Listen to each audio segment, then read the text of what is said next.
Bem-vindos a mais uma porção da Bíblia. Dia 46. Hebreus capítulo 11, versículos 1 ao 21. A fé é a certeza de que vamos receber as coisas que esperamos e a prova de que existem coisas que não podemos ver. Foi pela fé que as pessoas do passado conseguiram a aprovação de Deus.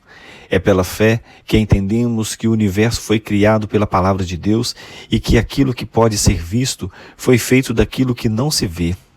Foi pela fé que Abel ofereceu a Deus um sacrifício melhor do que o de Caim.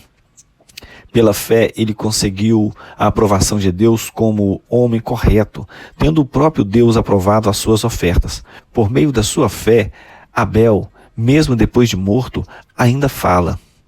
Foi pela fé que Enoque escapou da morte. Ele foi levado para Deus e ninguém o encontrou porque Deus mesmo o havia levado. As Escrituras Sagradas dizem que antes disso ele já havia agradado a Deus. Sem fé, ninguém pode agradar a Deus, porque quem vai a Ele precisa crer que Ele existe e que recompensa os que procuram conhecê-lo melhor. Foi pela fé que Noé ouviu os avisos de Deus sobre as coisas que iam acontecer e que não podiam ser vistas. Noé obedeceu a Deus e construiu uma barca em que ele e a sua família foram salvos. Assim Noé condenou o mundo e recebeu de Deus a aprovação que vem por meio da fé. Foi pela fé que Abraão, ao ser chamado por Deus, obedeceu e saiu para uma terra que Deus lhe prometeu dar. Ele deixou o seu próprio país sem saber para onde ia. Pela fé, ele morou como estrangeiro na terra que Deus lhe havia prometido. Viveu em barracas com Isaque e Jacó, que também receberam a mesma promessa de Deus. Porque Abraão esperava a cidade que Deus planejou e construiu, a cidade que tem alicerces que não podem ser destruídos. Foi pela fé que Abraão se tornou pai, embora fosse velho demais e a própria Sara não pudesse mais ter filhos. Ele creu que Deus ia cumprir a sua promessa. Assim, de um só homem que estava praticamente morto, nasceram tantos descendentes como as estrelas do céu, tão numerosos como os grãos de areia da praia do mar. Todos esses morreram cheios de fé. Não receberam as coisas que Deus tinha prometido, mas as viram de longe e ficaram contentes por causa delas. E declararam que eram estrangeiros e refugiados, de passagem por este mundo. E aqueles que dizem isto mostram bem claro que estão procurando uma pátria para si mesmos. Não ficaram pensando em voltar para a terra de onde tinham saído. Se quisessem, teriam a oportunidade de voltar. Mas, pelo contrário, estavam procurando uma pátria melhor, a pátria celestial. E Deus não se envergonha de ser chamado de o Deus deles, porque Ele mesmo preparou uma cidade para eles. Foi pela fé que Abraão, quando Deus o quis pôr à prova, ofereceu o seu filho Isaque em sacrifício. Deus tinha prometido muitos descendentes a Abraão, mas mesmo assim ele estava pronto para oferecer o seu único filho em sacrifício. Deus lhe tinha dito: por meio de Isaque é que você terá descendentes. Abraão reconhecia que Deus era capaz de ressuscitar Isaque e, por assim dizer, Abraão tornou a receber da morte o seu filho Isaque. Foi pela fé que Isaque prometeu bênçãos para o futuro a Jacó e a Esaú. Foi pela fé que Jacó, pouco antes de morrer, abençoou os filhos de José e se apoiou na sua bengala e adorou a Deus. Êxodo capítulo 13. O Senhor Deus disse a Moisés: separe para mim todo o primeiro filho. Todo o primeiro filho homem dos israelitas e todo o primeiro filhote macho dos animais domésticos são meus. Moisés disse ao povo: lembrem desse dia, o dia em que vocês saíram do Egito, onde eram escravos. Este é o dia em que o Senhor os tirou de lá pelo seu grande poder. Portanto, não comam pão feito com fermento. Vocês estão saindo do Egito neste dia, no primeiro mês, o mês de Abibe. O Senhor jurou aos seus antepassados que daria a vocês a terra dos cananeus, dos heteus, dos amorreus, dos heveus e dos jebuseus. É uma terra boa e rica. Quando ele os levar para aquela terra, vocês deverão comemorar essa festa religiosa no primeiro mês de cada ano. Durante 7 dias vocês comerão pão sem fermento, e no 7º dia haverá uma festa religiosa em honra do Senhor. Nesses 7 dias vocês comerão pão sem fermento.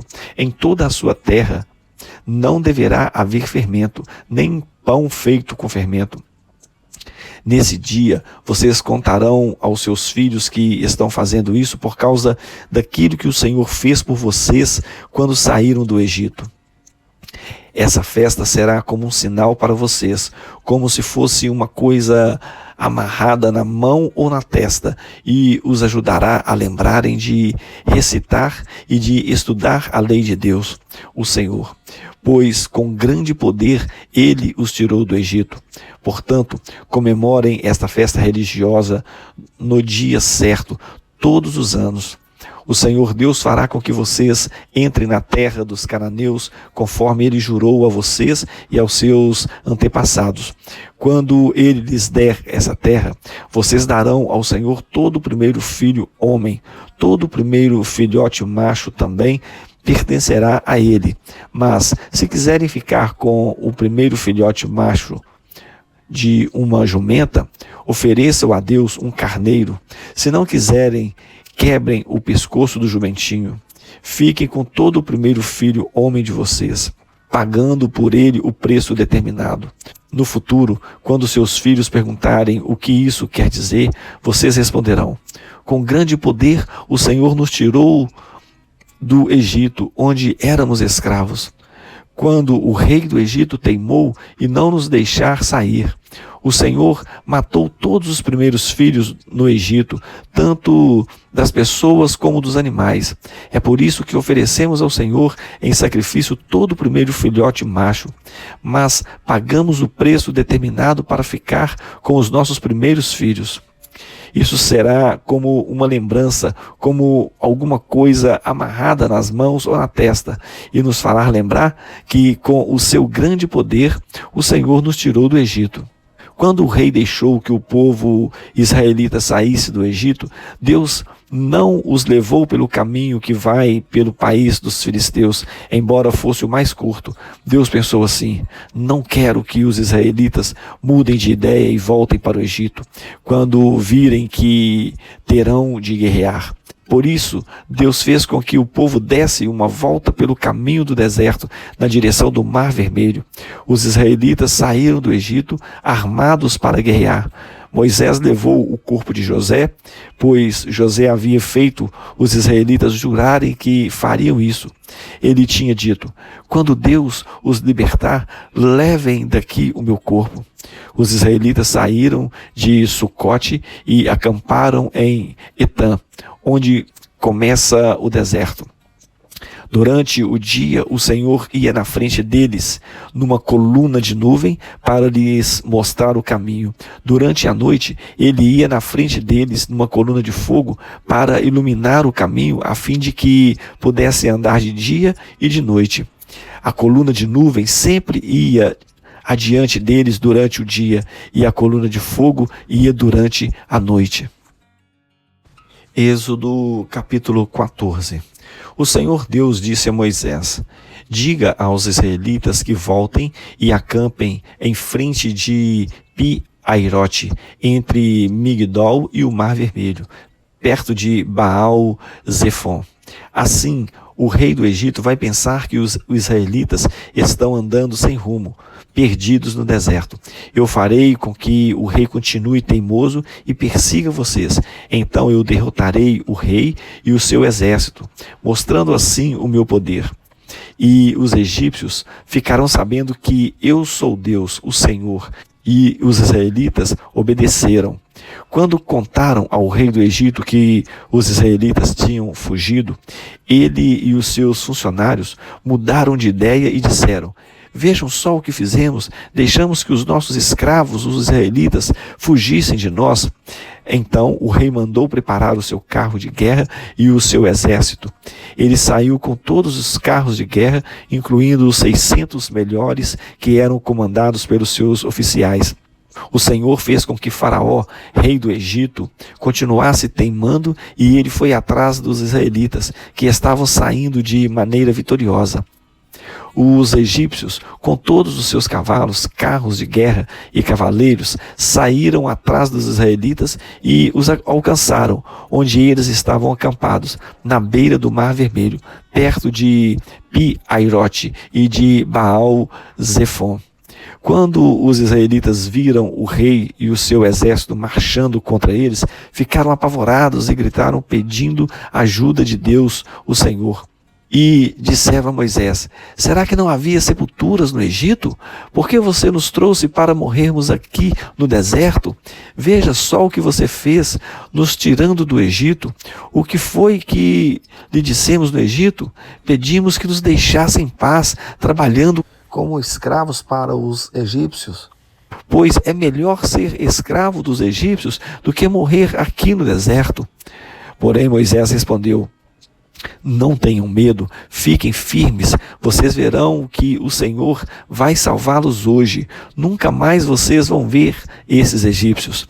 Vocês não terão de fazer nada, o Senhor lutará por vocês.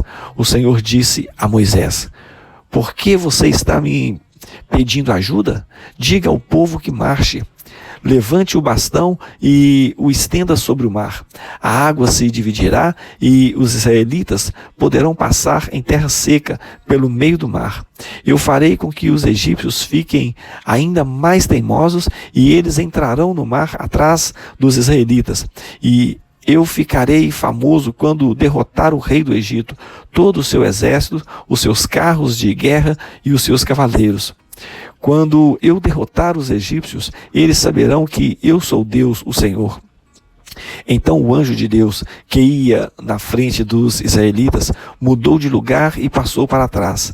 Também a coluna de nuvem saiu da frente deles e foi para trás, ficando entre os egípcios e os israelitas. A nuvem era escura para os egípcios, porém iluminava o povo de Israel. Assim, durante a noite inteira, o exército egípcio não conseguiam chegar perto dos israelitas. Moisés estendeu a mão sobre o mar e Deus, o Senhor, com um vento leste muito forte, fez com que o mar recuasse. O vento soprou a noite inteira e fez o mar virar terra seca. As águas foram divididas e os israelitas passaram pelo mar em terra seca, com muralhas de água dos dois lados. Os egípcios os perseguiram e foram atrás deles até o meio do mar, com todos os seus cavalos, carros de guerra e cavaleiros. Logo antes de amanhecer, da coluna de fogo e de nuvem, o Senhor olhou para o exército dos egípcios e fez com que eles ficassem apavorados. Os carros de guerra andavam com grande dificuldade, pois Deus fez com que as rodas ficassem atoladas. Então os egípcios disseram: vamos fugir dos israelitas, o Senhor está lutando a favor deles e contra nós. Então o Senhor Deus disse a Moisés: estenda a mão sobre o mar para que as águas voltem e cubram os egípcios, os seus carros de guerra e os seus cavaleiros. Moisés estendeu a mão sobre o mar e quando amanheceu, o mar voltou ao normal. Os egípcios tentaram escapar das águas, porém o Senhor os jogou dentro do mar. As águas voltaram e cobriram os carros de guerra, os cavaleiros e todo o exército egípcio que havia perseguido os israelitas no mar. E não sobrou nenhum egípcio com vida, mas os israelitas atravessaram o mar em terra seca, com muralhas de água nos dois lados. Naquele dia o Senhor salvou o povo de Israel dos egípcios e os israelitas os viram mortos na praia. Quando viram o poder com que o Senhor havia derrotado os egípcios, os israelitas o temeram e creram em Deus, o Senhor, e no seu servo Moisés. Provérbios capítulo 5. Filho, Preste atenção no que eu digo com a minha sabedoria e compreensão. Então você saberá como se comportar e as suas palavras mostrarão que você tem conhecimento das coisas. Os lábios da mulher imoral podem ser tão doces como o mel e os seus beijos tão suaves como o azeite. Porém, quando tudo termina, o que resta é amargura e sofrimento. Ela está descendo para o mundo dos mortos. A estrada em que ela anda é o caminho da morte. Essa mulher não anda na estrada da vida, ela caminha sem rumo, mas não sabe disso. Agora escute, meu filho, e não esqueça o que eu estou dizendo. Afaste-se desse tipo de mulher. Não chegue nem perto da porta da sua casa, senão outros passarão a ter o bom nome que você tinha antes, e você morrerá ainda moço nas mãos de homens cruéis. Sim, pessoas estranhas tomarão toda a sua riqueza, e o que você ganhou com o seu trabalho acabará nas mãos dos outros. Você ficará gemendo no seu leito de morte, enquanto todo o seu corpo vai sendo destruído pouco a pouco. Então você dirá: como eu tinha raiva de conselhos, nunca aceitei conselhos de ninguém. Não ouvi os meus mestres, nem dei atenção a eles, e quase caí na desgraça diante de todos. Seja fiel à sua mulher e dê o seu amor somente a ela. Os filhos que você tiver com outras mulheres não lhe farão nenhum bem. Os seus filhos devem crescer para ajudar você e não para ajudar os outros. Portanto, alegre-se com a sua mulher, seja feliz com a moça com quem você casou, amorosa como uma corça, graciosa como uma cabra selvagem. Que ela cerque você com o seu amor e que os seus encantos sempre o façam feliz. Filho, por que dar o seu amor a uma mulher imoral? Por que preferir os encantos da mulher de outro homem? Deus sabe por onde você anda e vê tudo o que você faz. As injustiças que um homem mau comete são uma armadilha. Ele é espalhado na rede do seu próprio pecado. Morre porque não se controla. A sua grande loucura o levará à cova.